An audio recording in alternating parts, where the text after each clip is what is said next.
settimana parliamo di bancole, ovvero terrazzamenti, ovvero ciglioni. Benvenuti in una nuova puntata di Agricoltura Veneta. Cosa sono le bancole? Sono quelle lavorazioni dell'uomo nei secoli sulle colline che tra Conegliano e Valdobbiadene sono diventate patrimonio UNESCO. Confagricoltura Treviso ha deciso di realizzare proprio un volume, questo volume dedicato proprio a questa lavorazione. E siamo con Franco Adami, vicepresidente di Confagricoltura Treviso. Buongiorno. Buongiorno. Perché avete deciso di fare un libro sulle bancole? Abbiamo deciso di riprendere la sapienza antica nella cultura della vite in questi luoghi. Questi sono luoghi fragili, sono luoghi impegnativi per il lavoro e nel corso dei secoli i viticoltori si sono adattati a questo luogo. Però sono successe tante cose, sono cambiate le generazioni, è cambiata la proprietà media, è cambiato anche il personale che lavora, per cui la sapienza che si è accumulata nel corso dei secoli l'abbiamo voluta scrivere in questo manuale, che di fatto è un manuale che spiega in parole molto semplici quali errori non commettere nel lavorare la terra in luoghi così scoscesi. Bene, lo vogliamo mantenere e vogliamo trasmettere alle nuove generazioni, alle nuove leve che lavorano i vigneti, qual era la sapienza dei nostri nonni e i nostri avi. La bancola di fatto nelle rive, quelle ripide e scoscese, quelle che sono diventate patrimonio UNESCO, a volte è larga a malapena che ci passi, però la dobbiamo mantenere lavorandola in un certo modo perché il terreno non è stabile e perché il terreno è delicato. Se le lavoriamo bene, con sapienza, come hanno sempre fatto i nostri avi, noi queste bancole le terremo ancora per centinaia di anni. Grazie, adesso i titoli. Dall'inervimento alla corretta posa dei pali tutori, dalle strade primarie ai ciglioni, è il manuale delle buone pratiche per le bancole, i terrazzamenti che hanno fatto diventare le colline tra Conegliano e Valdobbiadene patrimonio UNESCO. Mancano 10.000 braccianti per l'agricoltura veneta, a rischio le raccolte di fragole, pomodori, olive, ma soprattutto le vendemmie, e gli agricoltori chiedono alle istituzioni di sbloccare il decreto flussi. Presto anche in Veneto l'insetto antagonista della cimice asiatica. Inizia la Toscana con i lanci dell'antagonista Anastatus bifasciatus, in Val di Chiana, dove lo scorso anno l'insetto venuto da Oriente ha colpito pesantemente. Antinfiammatorio, idratante, toccasana per la pelle e per il corpo. È la parte gelatinosa delle foglie di aloe, utilizzate sin dall'antichità, così preziose che i faraoni le imponevano all'entrata delle piramidi come unguento per l'aldilà. Macchine da 10.000 di cilindrata alimentate a etanolo, turbine sovralimentate per dare il massimo in pochi metri. È il tractor pulling, gara tra dragster dell'agricoltura nata in America per scegliere i cavalli da tiro. Sole, buon tempo e raccolti abbondanti nelle previsioni in rima di Morgana, la stroiga del Sile. Estate di feste per ritrovarsi dopo il Covid, ma anche nella speranza di un armistizio che fermi la guerra in Ucraina.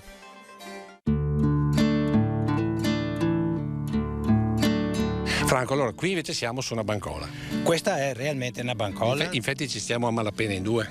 Ci si sta poco, sì. Come vedete il ciglione è inerbito, non ci sono muretti, sassi, sostegni, è la terra che rimane lì, bisogna saper coltivare anche l'erba per rendere stabile questa scarpata, e questa è la vera e propria bancola. È il luogo dove il viticoltore cammina per poter lavorare le viti. Io penso che le più strette che abbiamo sono 60 centimetri, arriviamo normalmente a 70, ma dipende veramente dalla pendenza, perché la pendenza è quella che ti dà il limite della larghezza della bancola. È chiaro che è importante conoscere bene questi aspetti, perché se io la volessi fare larga 1 metro, rischio di far diventare verticale il ciglione e 4 piogge di quelle giuste portano giù la terra, sono danni enormi oltre che ad avere problemi. Ecco, ma perché avete deciso di fare addirittura 2 volumi di questa pubblicazione? Allora, io questo lo chiamerei un manuale per la gestione di questo patrimonio. Il manuale è fatto da due parti, una molto più approfondita dove si parla della terra, della sua conformazione, come sono fatte e gestite le strade e anche, diciamo, come si può progettare un vigneto in questi luoghi, mentre la parte più sottile, quello è un vero e proprio manuale operativo, quello che tutti i viticoltori dovrebbero avere in tasca, perché qui ci sono una serie di schede strutturate dicendo qual è il lavoro che devi fare, non per costruire, per mantenere questa situazione orografica, cosa evitare di fare per non fare errori e qual è il sistema migliore per fare questa manutenzione. E sono schedine che abbracciano 8-10 attività che normalmente si fanno nei vigneti. Bene, adesso le notizie.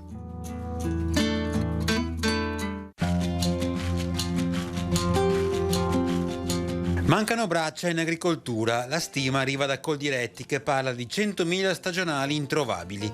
Il Veneto conta per un 10% con il risultato che sono già a rischio le campagne per fragole, pomodori, ma anche olive, tabacco e soprattutto la vendemmia. Gli agricoltori chiedono di sbloccare i nulla osta necessari per l'ingresso in Italia dei lavoratori extracomunitari ammessi dal decreto flussi. Solo l'anno scorso sono state registrate circa 65.000 assunzioni, delle quali 40.000 di lavoratori stranieri.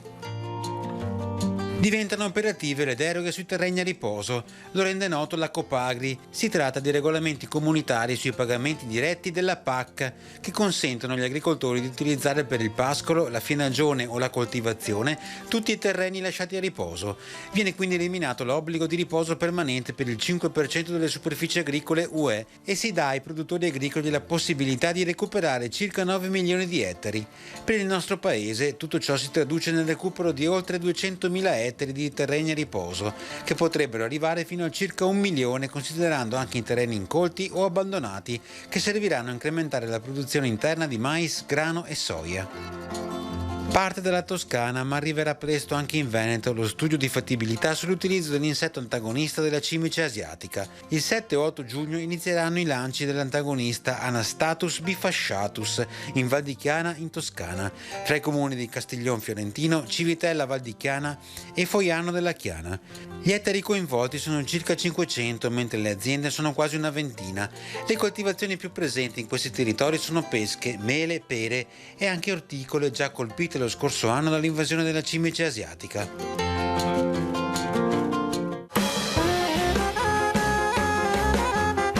Nel libro più corposo, Franco, avete deciso di metterci dentro la storia, la gestione agronomica e la gestione della coltivazione. Perché?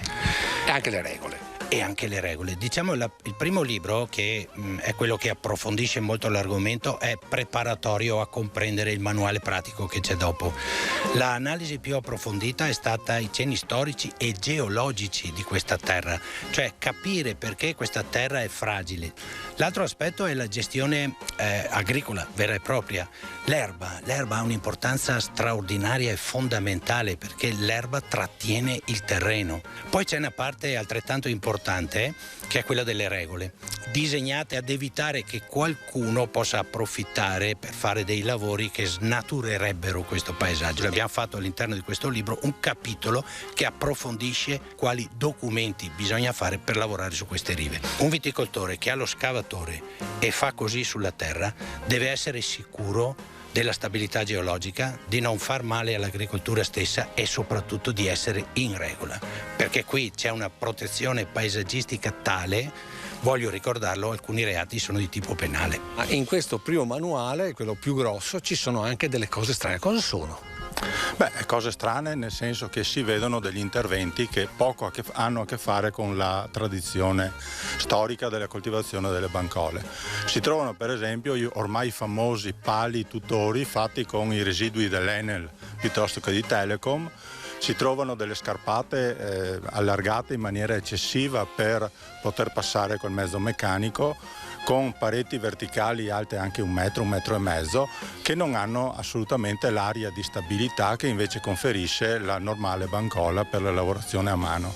Oppure si trovano interventi fatti con rete metallica elettrosaldata piuttosto che con reti di plastica da pollaio o da cantiere edile, cose che nelle nostre colline patrimonio UNESCO veramente non ci stanno. Grazie, adesso noi ci fermiamo per un po' di pubblicità, seconda parte andremo a scoprire il manuale operativo.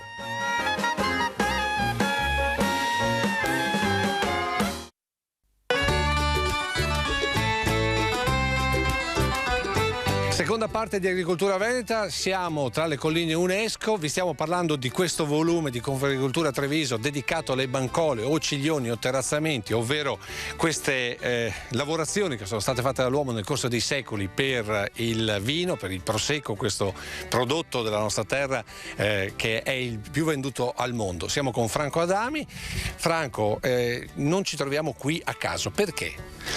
Siamo nelle colline di Conegliano Valdobbiadene, patrimonio UNESCO come abbiamo detto, e siamo sulla prima collina che dà origine alle corde o cordonate, anche come sono chiamate, che arrivano da qui fino a Vittorio Veneto. Cosa sono le corde? Sono in realtà tre file parallele di colline formatesi così geologicamente moltissimi anni fa, ed è descritto anche in questo manuale, che hanno dato la caratteristica conformazione al territorio di Conegliano Valdobbiadene, dove è nato il prosecco, dove si è sviluppata questa viticoltura. Ecco, che differenza c'è tra qui e lì là? Allora, alla mia destra noi abbiamo il Valdobbiadenese, parte pregiatissima della produzione di Conegliano Valdobbiadene, che ha un'origine geologica diversa. Le corde, dove c'è la roccia, dove c'è l'arenaria, dove c'è poi la terra dove si coltiva la vite, invece partono da questa collina e arriva fino a Vittorio Veneto. Quindi vuol dire che la differenza di collina dà una differenza di sapore? Certamente sì, la dà nell'espressione dei profumi, la dà nell'espressione del sapore, la dà nell'espressione dell'acidità, della lunghezza, del sale. È chiaro che chi apprezza questa cosa, chi ama il prosecco di questo luogo, se tu lo bevi distrattamente non senti niente.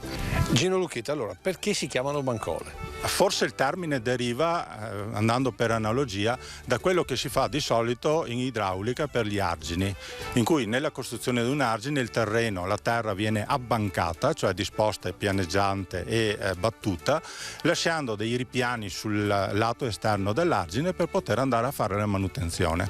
Andiamo adesso sull'operatività del secondo manuale, quello più piccolo che avete realizzato, e la prima voce è quella della manutenzione delle bancole esistenti. Che cosa vuol dire? Diciamo che nel tempo il versante collinare è in evoluzione e quindi la bancola tende a sparire, nel senso, come vediamo qui, il terreno tende progressivamente a scendere e il ripiano a sparire. Quindi la manutenzione periodica è quella di togliere un po' di terreno sul lato di monte per rifare lo scalino e riportarlo sul lato esterno, ovviamente battendo bene il terreno in modo che poi possa rimanere lì in maniera stabile. Da qui appunto il termine bancola. Probabilmente sì. Adesso è il momento di Renzo Gatto. Parliamo dell'aloe. È una pianta succulenta, una pianta grassa, cioè che accumula acqua al suo interno, perenne, amante dei climi secchi e caldi delle zone subtropicali. Quelle che noi generalmente importiamo comunque viene dall'America Latina. È quella pianta che anche noi abbiamo spesso e volentieri nei nostri vasi. Cosa ci interessa a noi dell'aloe? Ci interessa in particolar modo la parte interna, cioè quello che viene chiamato aloe gel. Questo è costituito per il 97% circa di acqua. Il restante 3% da una serie molto importante di altri principi attivi, tra cui quello più importante è l'ace mannano. L'ace mannano ha un effetto abbastanza importante come immunostimolante, ma soprattutto ha un effetto di tipo antinfiammatorio. Come utilizziamo l'aloe gel? Viene utilizzato come idratante antinfiammatorio cutaneo e delle mucose. Lo possiamo utilizzare nelle piccole ustioni, lo possiamo utilizzare nelle problematiche degli eczemi, nelle problematiche anche delle mucose delle guance, per esempio nei piccoli taglietti. Possiamo utilizzarlo nelle gengiviti e può anche essere utilizzato nelle scottature e negli eritemi.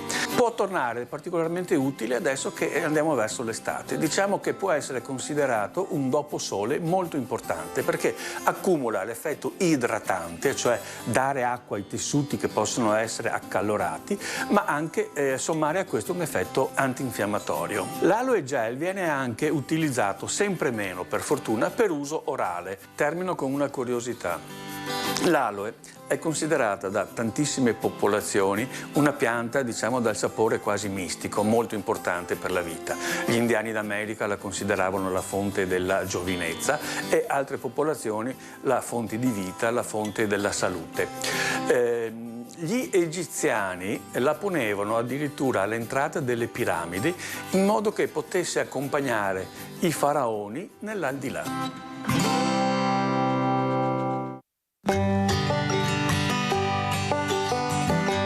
Franco Adami, ma in quanti avete scritto questo doppio manuale?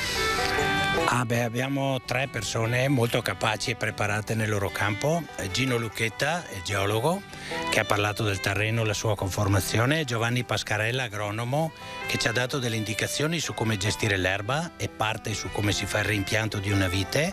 E poi Alessandro Bonnet, che invece è stato il nostro consulente per quanto riguarda tutto l'aspetto documentale, legale, autorizzazioni, eccetera, che servono per fare lavori sulle rive. Ecco, a proposito di lavori sulle rive, un altro capitolo è dedicato ai pali, alla piantumazione dei pali, alla sostituzione e alle barbattelle. Che particolarità ci sono? Allora, innanzitutto la tipologia dei materiali, oggi regolamentata anch'essa, cosa che una volta non era, per cui le testate in legno e pali sempre in legno oppure in ferro corten all'interno tra un palo di testa come questo e l'altro palo di testa. Perché devono essere pali in legno e non in cemento e perché in acciaio corten? Il palo in cemento è molto rigido e soprattutto è molto pesante e quindi nel tempo tende a cedere, a inclinarsi verso valle facendo l'opposto di quello che dovrebbe essere il suo compito. Invece il palo in legno, pur nella sua deperibilità, è più adatto alla situazione delle nostre colline, può essere sostituito quando ce n'è necessità e poi è comunque più gradevole dal punto di vista estetico e paesaggistico. Il palo metallico in acciaio corten è quello che si inserisce meglio nel paesaggio collinare come colore, il color ruggine appunto, e ha quella flessibilità, quella capacità di inserimento che altri materiali non hanno. Perché ad esempio le trivelle non vanno bene? Beh, perché con la trivella io ho l'asportazione del terreno e quindi creo un buco che poi devo riempire. Col palo di ferro invece io vado a costipare il terreno, lo sposto lateralmente e nel momento in cui vado a inserire il mio nuovo palo tutore, il terreno stesso con l'umidità, con il cambiamento di temperatura eccetera, si espande di nuovo, stringe il palo e lo rende stabile. Grazie, adesso il nostro Adriano Favaretto. Oggi vi vogliamo parlare di una pianta che è stata potata a siepe. In questo caso ci troviamo di fronte a una quercia sughero e come vedete è stata educata a un cespuglio tosato bene. Sopra è stata tagliata con il tagliasiepi e sotto io avevo già cominciato a diradarla per portarla ad avere la sua ramificazione naturale. Io mi sono armato di svetatoio e vado a sfoltire quel ramo.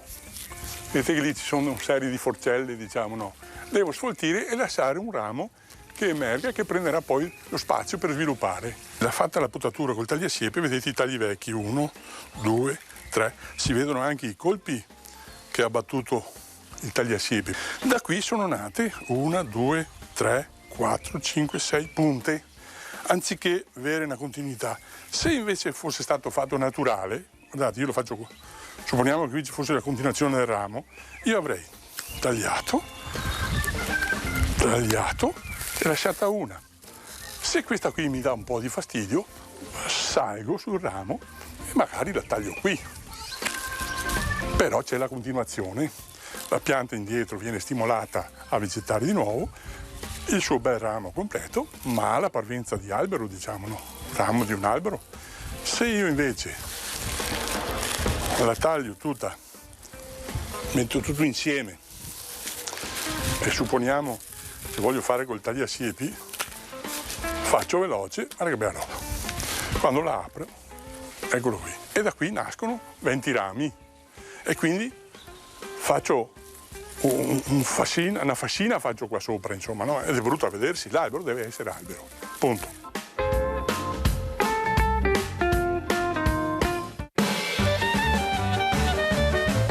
Gino Lucchetta, allora le buone pratiche per strade principali e strade secondarie.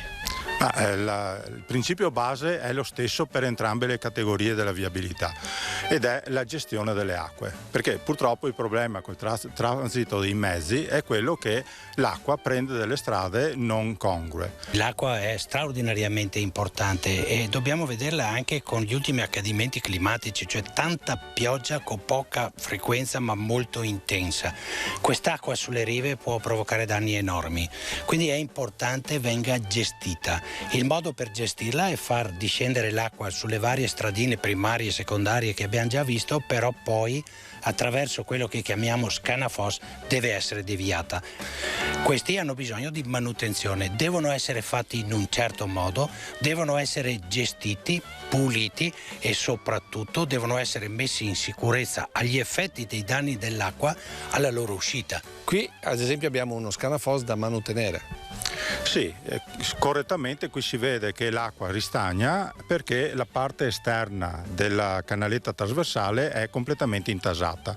Quindi qui avrebbe bisogno della manutenzione con la pulizia sulla parte esterna e il rimodellamento della parte in strada. Ecco, perché non sono, diciamo così, delle canalette? Perché le canalette sono comunque un elemento artificioso, di cemento, di legno o di altri materiali, e invece questo è quello che naturalmente veniva fatto nella tradizione.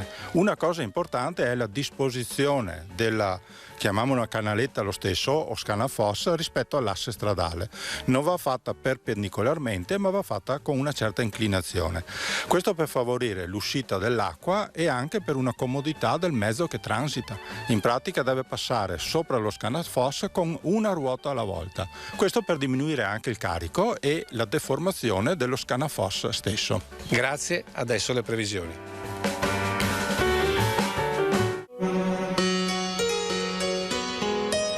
Ancora il tempo è caratterizzato dal punto di vista della distribuzione della pressione, è un'area di alte pressioni che occupa tutto il nostro panorama. Sono alte pressioni non intense, quindi si lasciano qualche volta vincere da impulsi di aria più fresca. Ecco, lo scontro tra questi impulsi e l'aria calda, caldissima che c'è su di noi, darà ancora vita a qualche temporale sui rilievi o a ridosso dei rilievi, ma sono cose passeggere. Diciamo, quindi prevediamo per sabato, naturalmente è stato un cielo all'insegna del sereno, per domenica uguale, con una moderata attività cumuliforme, forse più intensa nel pomeriggio. Poi nel corso della prossima settimana ancora cielo in prevalenza sereno, poi nel pomeriggio naturalmente si formano questi cumuli che sono anche di bel tempo ma che in parte coprono il cielo. Non è previsto nulla di più, ripeto, sempre però a ridosso dei rilievi, zone pedemontane e montagne. Il fenomeno di instabilità è previsto quasi tutta la settimana, si potrebbe verificare. I venti saranno deboli di direzione variabile, naturalmente a regime di brezza grazie al mare sulle coste. Le temperature, ecco, altra caratteristica strana insomma per il periodo, massime prossimi 3 giorni oltre i 30 gradi, anche 33 gradi, ma ricordo sempre all'ombra rilevate. Poi dal mercoledì le massime dovrebbero scendere e potarsi di qualcosa, ma non di molto, sotto i 30 gradi. Le minime sempre intorno ai 20 gradi. Per quanto riguarda l'Alto Adriatico tende al poco mosso al quasi calmo. È tutto.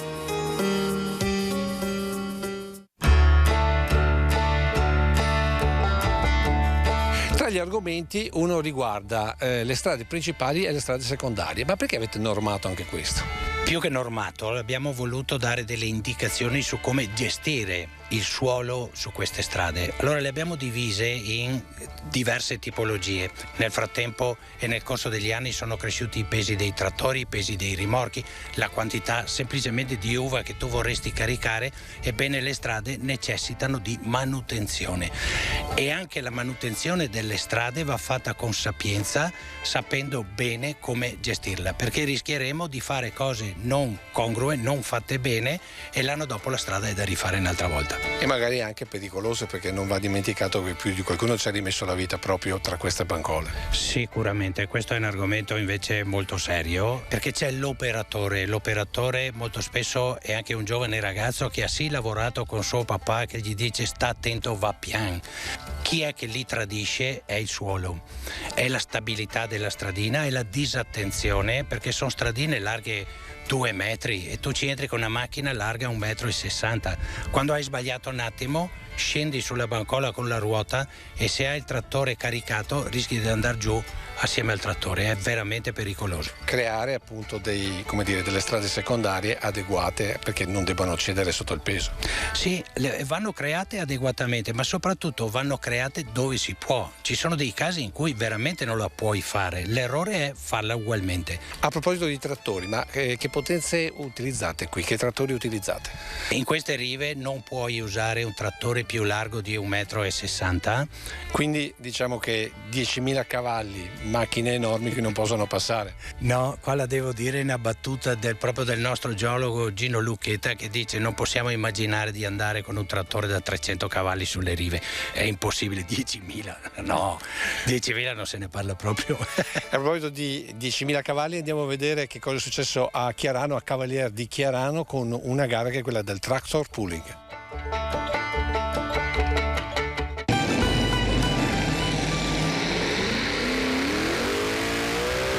È il trattore più potente d'Italia e uno dei più potenti al mondo. È il Ford Noemi, 4 motori alimentati ad alcol per un totale di 10.000 cavalli. È una cosa mostruosa, soprattutto per mettere a terra tutto lo sforzo che i motori producono. È un rapporto peso-potenza immenso da concentrare, quindi noi corriamo con 40 quintali e tiriamo circa 290-280 quintali. Questo è il tractor pulling, ovvero trattori modificati che trainano un singolare macchinario con un peso che in base alla distanza aumenta la pressione sulla pista. Una gara tra i motori più performanti ma anche resistenti, di team meccanici affiatati, di piloti di questa Formula 1 agricola.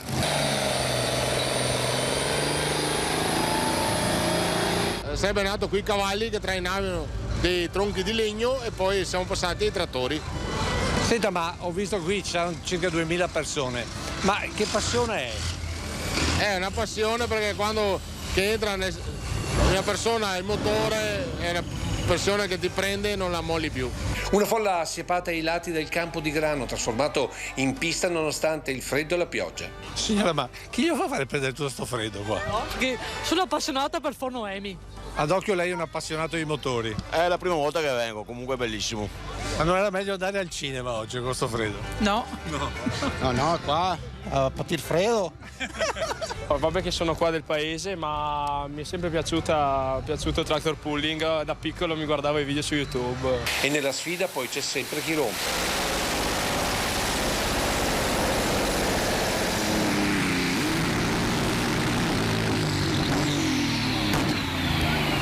Mostri che assomigliano molto ai trattori di casa nostra, ma anche trattori che hanno fatto la nostra storia.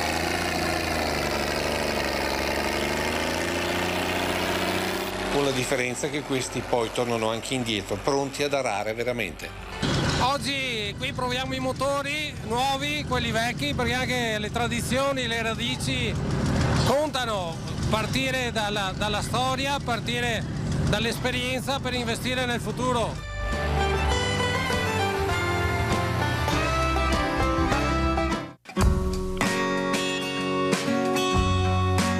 La particolarità di questo manuale è che non è solo di Confagricoltura, c'è la partecipazione di molte altre realtà che ci credono. Sì, Confagricoltura a Treviso ha solo avuto l'idea e lo ha sviluppato, ma come vedete c'è il patrocinio della Regione Veneto, del Consorzio di tutela Conegliano Valdobbiadene Prosecco Superiore, Comitato UNESCO per la gestione di questo territorio, e abbiamo avuto il supporto sempre puntuale, bisogna dire, di Banca Prealpi.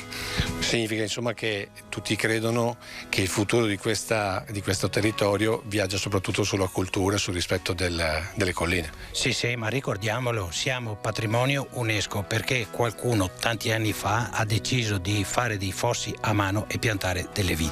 Fabrizio, tu sei la nuova generazione della viticoltura eroica, allora questo manuale a che cosa vi serve e che cosa vi deve insegnare? Questo manuale per noi giovani è importante perché abbiamo un modo per studiare cosa ci avrebbero detto i nostri nonni su come venivano lavorate queste colline e soprattutto anche con l'avvento comunque di persone che possono collaborare nelle varie aziende, perché magari i proprietari stanno facendo il vino in cantina, si può insegnare come continuare a coltivare la vite qui e non fare degli sbagli che poi ci porterebbero a rovinare questo patrimonio che noi abbiamo. Insomma, in poche parole, il rispetto per queste colline che avete ricevuto in eredità. Sì, rispetto per questa eredità e rispetto anche per i nostri figli che verranno più avanti, perché più che un'eredità questo è un affitto che i nostri figli ci fanno. Grazie, si chiude qui questa puntata di Agricoltura Veneta. L'ultima parola noi la lasciamo a Morgana, visto che è la prima puntata di questo mese, e le previsioni sue ovviamente per giugno. E noi ci vediamo la prossima settimana.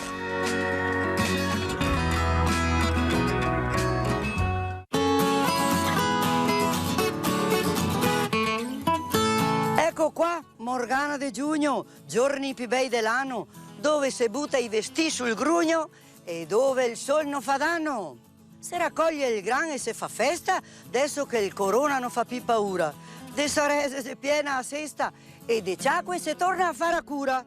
E giornate più lunghe ti invita a star fora, dopo gli anni sarai super forza. Non te stai più a guardare l'ora. E de sera il tempo para addirittura a rallentare un po' a soccorsa. Caldo e luce sbassa il boete, frutti dell'orto fa sparagnar. Godemo se sti di 7 su 7, perché con l'autunno in tanti farà fatica a campar.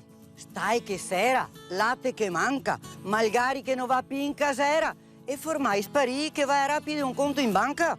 E dopo a peste dei porsei portata dai cinghiai, metterai saiadi sui musei perché non darà più magnai. E su tutto sta guerra insulsa che continua a ugare solame, col gran che marsisse e gente che scampa qui soputei, mentre i poareti del mondo more da fame, quei che fa armi fa sempre pischei. Ma siccome tutto scorre come sta acqua, anche sta disperazione finirà.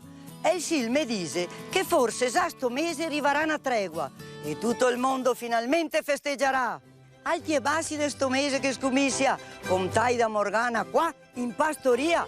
V'aspetto ai primi di luglio in amicizia, per un altro pronostico in allegria.